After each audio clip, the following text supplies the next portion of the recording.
My soul waiteth for the Lord, more than they that watch for the morning. I say more than they that watch for the morning. I say more than they that watch for the morning.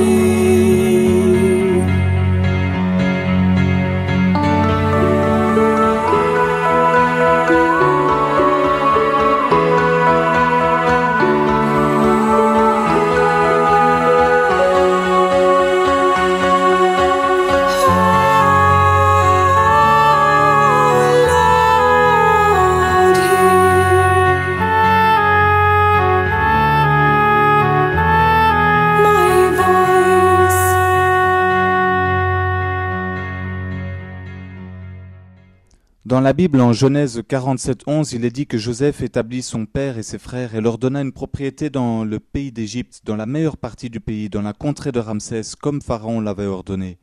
Ramsès étant un delta fertile du Nil dans le nord de l'Égypte. En Genèse 47, verset 21, on nous dit qu'Israël habita dans le pays d'Égypte, dans le pays de Goshen, qui est le delta fertile du Nil. Le delta du Nil est la fin du Nil au nord, riche en végétation, en contraste avec le désert qui l'entoure.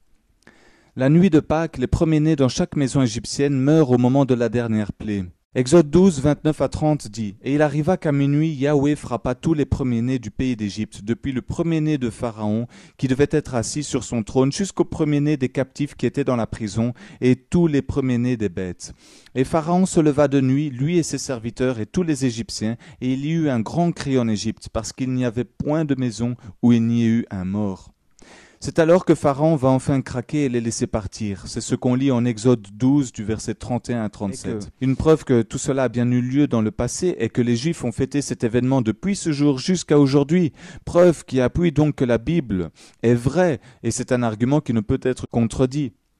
Pourquoi fêterait-il la commémoration de ce jour, du jour où Yahweh leur Dieu les a sortis du pays d'Égypte par sa main puissante, si cela ne s'était pas produit? Cela n'aurait aucun sens. Donc, preuve à l'appui, tout cela a bien eu lieu. Même les fouilles archéologiques et l'histoire égyptienne montrent eux aussi que c'est vrai. Ils en parlent aussi. Ceci est relaté en Exode 12 du verset 31 à 37. Et en Exode 12 du verset 40 à 43, on nous dit « Et le séjour des enfants d'Israël en Égypte fut de 430 ans. Il arriva donc au bout de 430 ans, il arriva, dis-je, en ce propre jour-là, que toutes les armées de Yahweh sortirent du pays d'Égypte. C'est la nuit qui doit être soigneusement observée en l'honneur de Yahweh, parce qu'il les fit sortir du pays d'Égypte. Cette nuit-là est à observer en l'honneur de Yahweh par tous les enfants d'Israël, de génération en génération. » Alors, le jour de Pâques, les enfants d'Israël traversèrent le canal du Nil et organisèrent leur réunion à Sukkot. Ils quittèrent le pays d'Égypte, mais étaient toujours en territoire contrôlé par les Égyptiens. Donc, Exode 13, 17 à 18 nous dit « Or, lorsque Pharaon laissa aller le peuple, Dieu ne les conduisit point par le chemin du pays des Philistins, bien qu'il fût le plus court, car Dieu a dit « C'est afin qu'il n'arrive que le peuple se repente quand il verra la guerre, et qu'il ne retourne en Égypte. » Mais Dieu fit faire au peuple un détour par le chemin du désert vers la mer Rouge. Le désert de la mer Rouge est nommé aujourd'hui péninsule du Sinaï, entouré des deux côtés par la mer Rouge. C'est au travers du nord de cette péninsule qu'ils voyagèrent nuit et jour, s'enfuyant rapidement de la main de Pharaon. Durant le jour, il y avait une colonne de nuée qui leur apportait aussi de l'humidité, et la nuit, une colonne de feu leur donnant de la lumière pour leur voyage. Exode 13, 20 à 22 dit « Et ils partirent de Sukkot, et campèrent à Étam, qui est à l'extrémité du désert. Et Yahweh allait devant eux, de jour dans une colonne de nuée pour les conduire par le chemin, et de nuit dans une colonne de feu pour les éclairer, afin qu'ils marchent jour et nuit. Et il ne retira point la colonne de nuée le jour, ni la colonne de feu la nuit devant le peuple.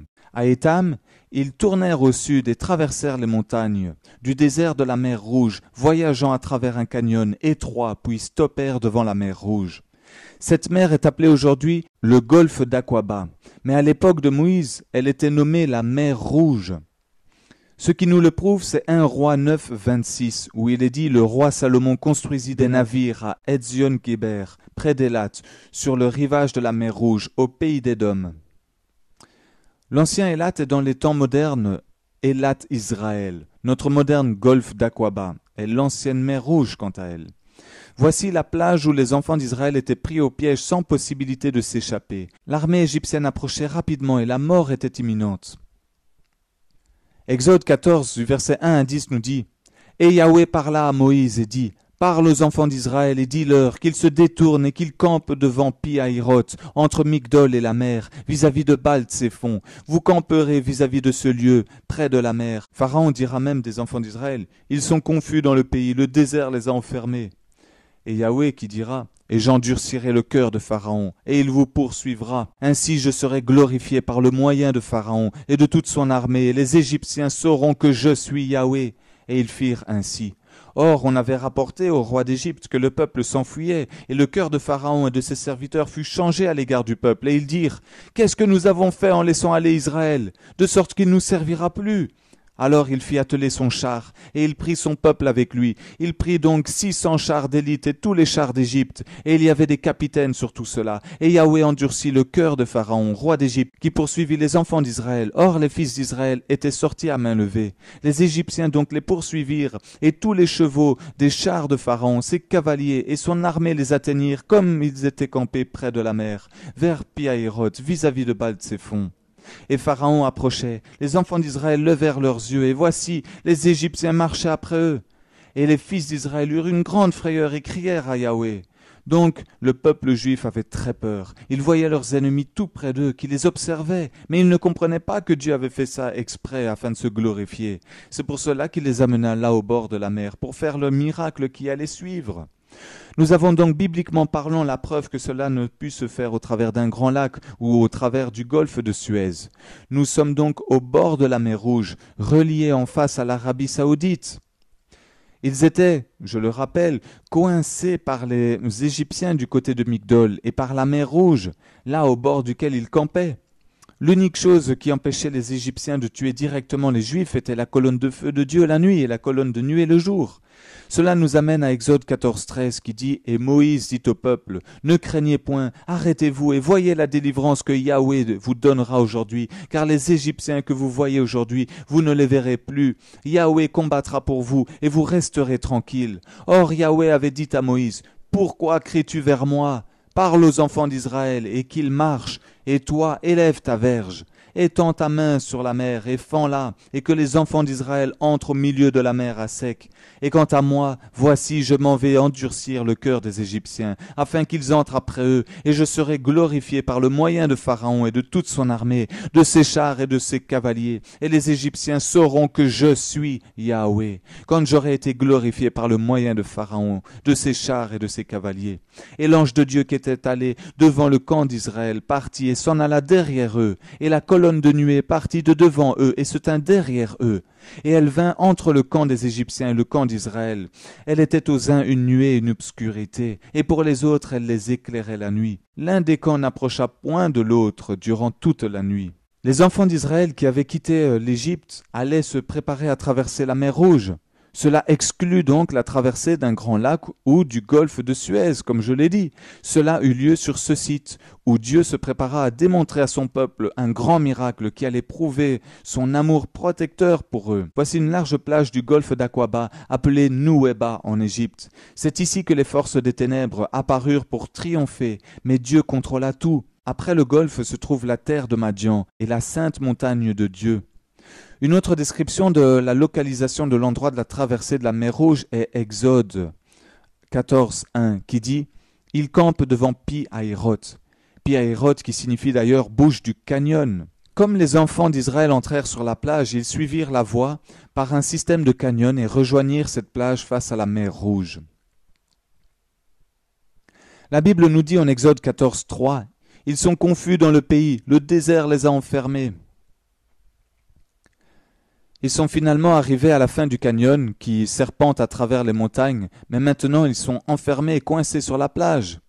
Exode 14, 19, 20 dit « L'ange de Dieu qui allait devant le camp d'Israël partit et alla derrière eux, et la colonne de nuée qui les précédait partit et se tint derrière eux. Elle se plaça entre le camp des Égyptiens et le camp d'Israël. » C'est ici que la colonne de nuée empêchait donc les Égyptiens d'avancer vers les enfants d'Israël. On lit dans le livre 2 des Antiquités de Juifs, car il y avait de chaque côté une crête de montagne qui se terminait sur la mer, qui était impraticable en raison de leur rugosité et entravait leur vol. La joie d'avoir atteint la plage de la mer a fait place donc à l'angoisse, étant prisonnier de la plage, attendant la mort de la main de Pharaon. Depuis le milieu de la plage, on peut voir Pi-Hahiroth, et au sud, un remarquable marqueur ici sur la plage. Près de la route, nous voyons ce large pilier découvert par Ron Wyatt en 1978 durant sa première visite sur cette plage. Il était couché par terre et il était au bord de la mer, mais aujourd'hui il est à 500 pieds de la mer et a été mis sur du béton.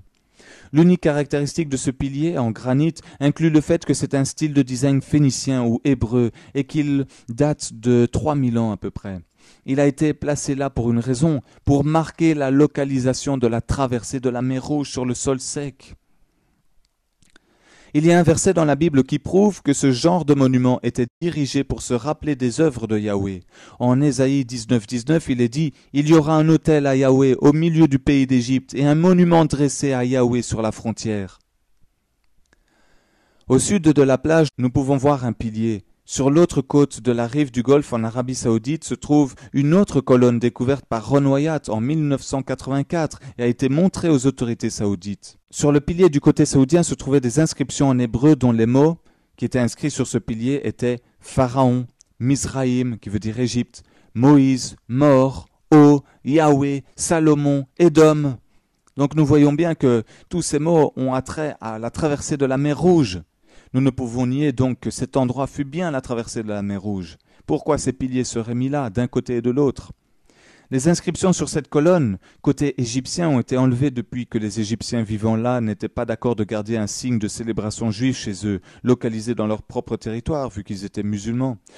En utilisant Google Earth, vous pouvez zoomer et voir le pilier se tenir près de la route. C'est une utilisation excitante de la technologie pour voir la Bible prendre vie.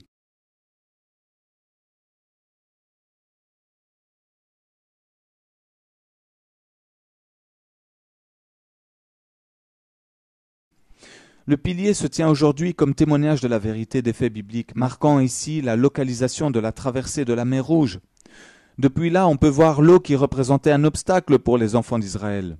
À une courte distance de là, nous allons au bord de la mer, où un merveilleux miracle eut lieu, où le Seigneur protégea son peuple malgré qu'ils étaient en colère et qu'ils se plaignaient contre lui. Ésaïe 51 dit « N'est-ce pas toi qui fis tarir la mer, les eaux du grand abîme, qui réduisit les lieux les plus profonds de la mer en un chemin afin que les rachetés y passent ?» Depuis des siècles, cette plage a été nommée comme étant l'endroit exact de la traversée de la mer Rouge. Sur Google Earth, on peut voir le nom de Nuweiba à cet endroit sur la plage. Cette carte ancienne détaillée nous révèle le nom complet de cette plage, Nuweiba, une forme courte de Nuweiba al-Muzayina. Le nom sur cette plage, Nuweiba al-Muzayina, confirme que nous sommes bien au bon endroit, puisque la traduction de ce nom signifie « les eaux de Moïse s'ouvrant ». Alléluia! Ce sont les eaux ouvertes par la main de Dieu. Le Seigneur démontra à son peuple qu'il sera leur protecteur et qu'il les délivrera dans les temps de trouble. À travers la divine providence, nous avons la confirmation que nous avons la localisation correcte. Moïse se tenait là avec les enfants d'Israël et les eaux s'ouvrirent devant eux par la main de Dieu, un merveilleux témoignage de la vérité. Cette carte du golfe d'Aqaba montra les profondeurs d'Élat au nord et d'Aragonèse au sud. Entre ces deux endroits profonds se trouve un chemin au travers de la mer. Quand Ron Wyatt était à cet endroit en 1978, il décida d'inspecter ces eaux en raison de toutes les preuves qui étaient peut-être encore là, puisqu'approximativement 3000 chariots, plus les chevaux, les cavaliers et les gens à pied avaient été ensevelis là, selon l'histoire biblique. Ce qu'il trouva fut confirmé d'ailleurs par d'autres après lui. Plonger dans ces eaux est extrêmement facile car elles sont claires avec une grande visibilité. Ces investigations ont révélé des artefacts confirmant les précédentes conclusions à propos du site.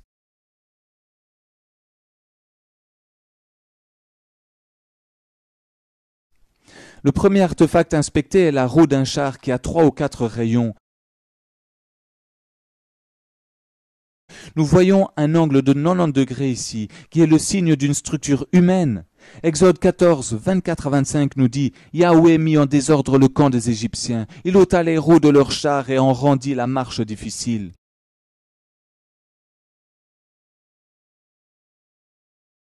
Les chariots avec 6 rayons étaient fréquemment utilisés par les Égyptiens. Les chars égyptiens utilisaient des morceaux en métal au centre de la roue. En utilisant un détecteur de métaux, divers morceaux en métal ont été remontés, couverts de coraux. Ici, nous voyons une autre roue de char avec une partie manquante et le centre de la roue. Le corail a préservé en partie cette roue et la structure humaine. Et ce même après que le bois ait disparu. Ici, une autre roue avec 6 rayons et le centre qui ressort. Ron Wyatt a fait plusieurs plongées et localisé beaucoup d'artefacts. Ceci pourrait être une cabine de char. Ceci paraît être une autre roue de char.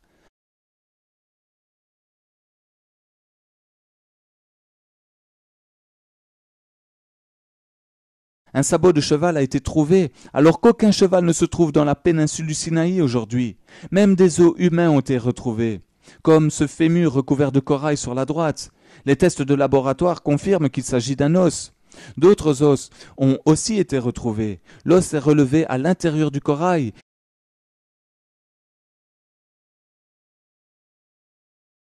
Ici, nous voyons une roue de char se tenant sur son axe dans cette ancienne prise de vue de 1978 par Ron Wyatt. Ensuite, nous voyons cette roue à 8 rayons avec un rayon manquant.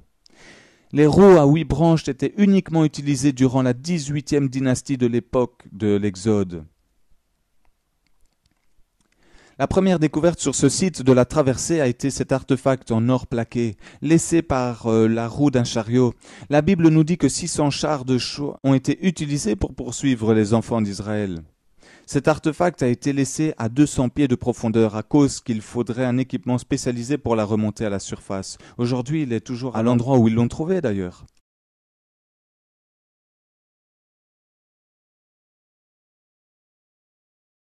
Vu qu'il y a des parties de chariots et d'autres de ce côté-ci, pourrait-il y avoir d'autres parties de chariots et d'autres de l'autre côté du golfe? Montrant une continuité donc d'artefacts d'un côté à l'autre. Sur les rivages opposés de Nuweiba, l'inspection en Arabie Saoudite a amené à voir des parties de chars de l'autre côté de la traversée de la mer Rouge aussi, confirmant donc l'histoire biblique.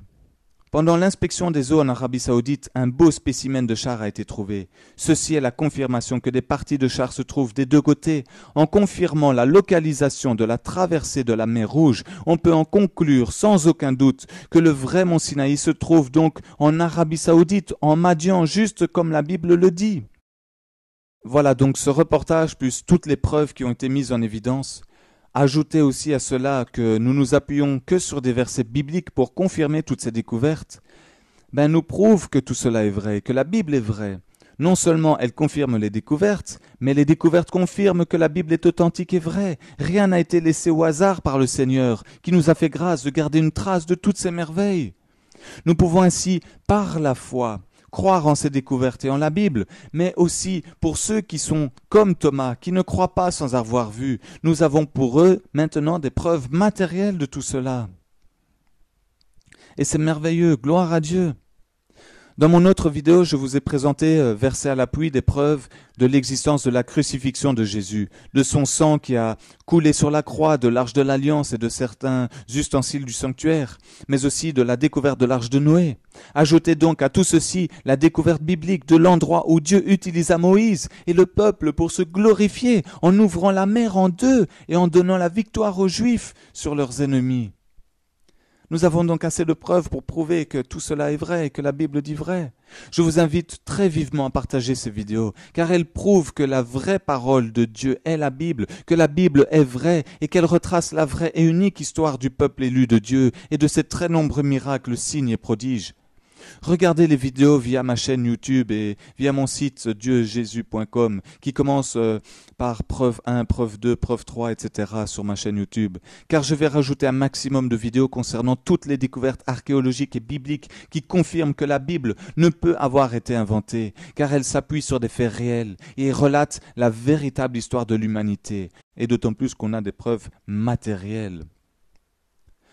Donc que Dieu soit béni, que Dieu soit glorifié dans le nom de Jésus-Christ, vraiment. Mais quelle grâce de vivre dans cette époque, d'avoir toutes ces preuves matérielles, physiques et réelles, et toutes ces preuves, ces évidences qui sont en plus écrites noir sur blanc dans la Bible, et que nous pouvons donc vérifier par nous-mêmes, sans bouger de chez nous.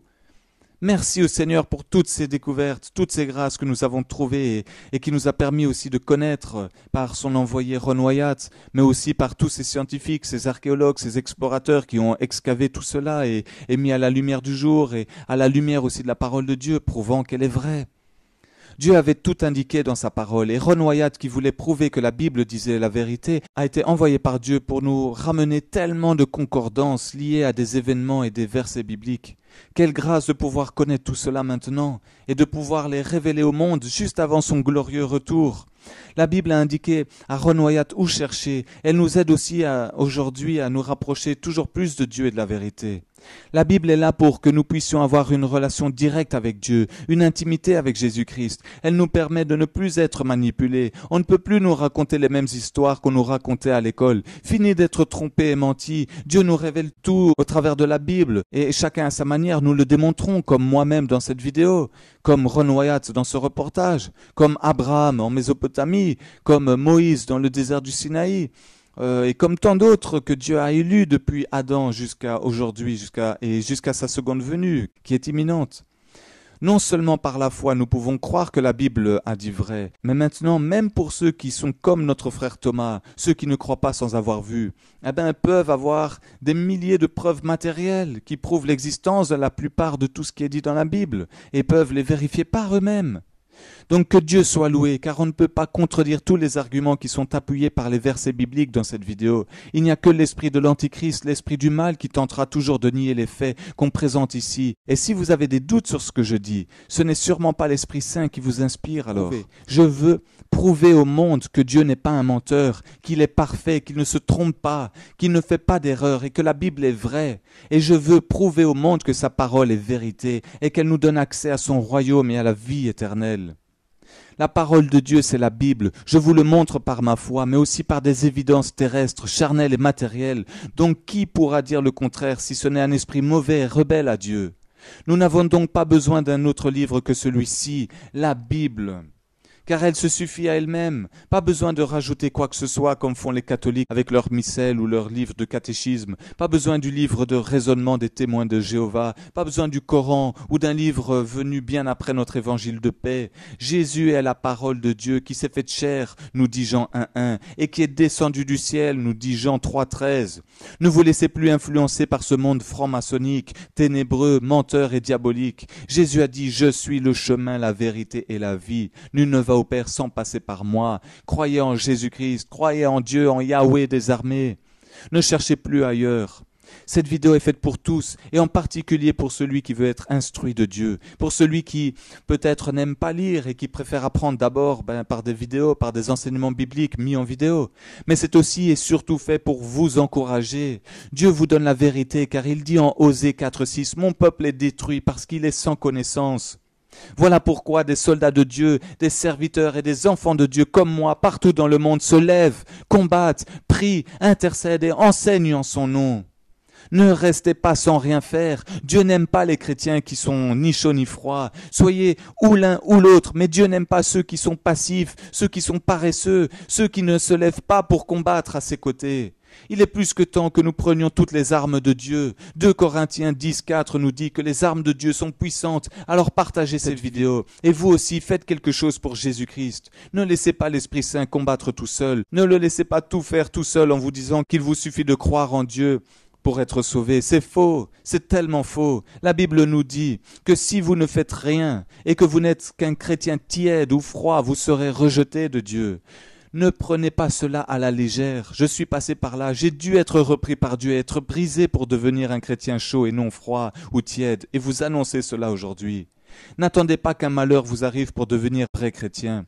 Jésus revient maintenant, il nous reste plus de temps, nous allons vivre son retour. L'enlèvement de l'Église ne sera que pour une partie très infime de chrétiens. Cela choque les chrétiens qu'on dit cela, mais c'est la vérité. Dieu ne prendra pas tout le monde, mais que ceux qui sont purs, qui se sont sanctifiés, qui mènent une vie sainte, qui combattent avec lui et pour lui et qui deviennent parfaits et saints, qui étudient la Bible et la lisent. Voilà pourquoi en Matthieu 20, 16 et 22, 14, Jésus a dit « Il y a beaucoup d'appelés, mais peu d'élus ». Veux-tu faire partie des élus et être pris à l'enlèvement de l'Église dans peu de temps? Applique donc ce que je viens de dire, sanctifie-toi, mène une vie sainte, deviens parfait et saint, étudie la Bible et lis-la, combat dans la prière et intercède pour les autres, garde les commandements de Dieu, prends soin de ses brebis, applique les commandements de Dieu et apprends aux autres à les appliquer. C'est là que tu pourras te considérer comme étant parmi les élus. Si tu ne vois pas ces fruits dans ta vie, il est temps maintenant de te mettre en ordre avec Dieu et de te connecter aux ondes de Papa Yahweh. Que toute la gloire lui soit rendue. Pour toi, mon frère, et pour toi, ma sœur, toi, l'élu de Dieu, tout ce que je viens de dire, tu le fais déjà. Donc fortifie-toi, sanctifie-toi et encore plus. Continue d'étudier et de lire la Bible. Enseigne toujours et encore aux autres les commandements de Dieu et enseigne à les pratiquer. Combattons ensemble, unis par le même esprit dans la prière. Annonçons le retour du Messie imminent à tous. Évangélise ta famille comme tu le peux et ton entourage. Et tiens bon, persévère jusqu'à la fin, car Matthieu 10, 22 dit que quiconque persévérera jusqu'à la fin sera sauvé. À vous tous, je vous dis, rendez-vous devant Dieu. Ou rendez-vous dans son royaume. Choisis la vie en Jésus-Christ. N'aimez point le monde et les choses matérielles et périssables. Amassez-vous des trésors dans le ciel. Louez, glorifiez, exaltez, réjouissez, reconnaissez, remerciez, chantez, dansez, magnifiez et élevez le Dieu de notre salut dans le nom puissant de Jésus-Christ. Car il n'y a de salut en aucun autre que Yahweh, nous dit Jonas 2,10. Je prie pour que vous soyez bénis.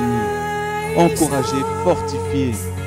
Vous qui regardez et écoutez cette vidéo jusqu'à la fin, au nom de Jésus-Christ, soyez bénis, soyez fortifiés, encouragés. Et n'oubliez rien de ce que je viens de vous conseiller en frère. Voilà, que toute la gloire soit rendue à Yahweh des armées, au nom de Jésus-Christ. Amen.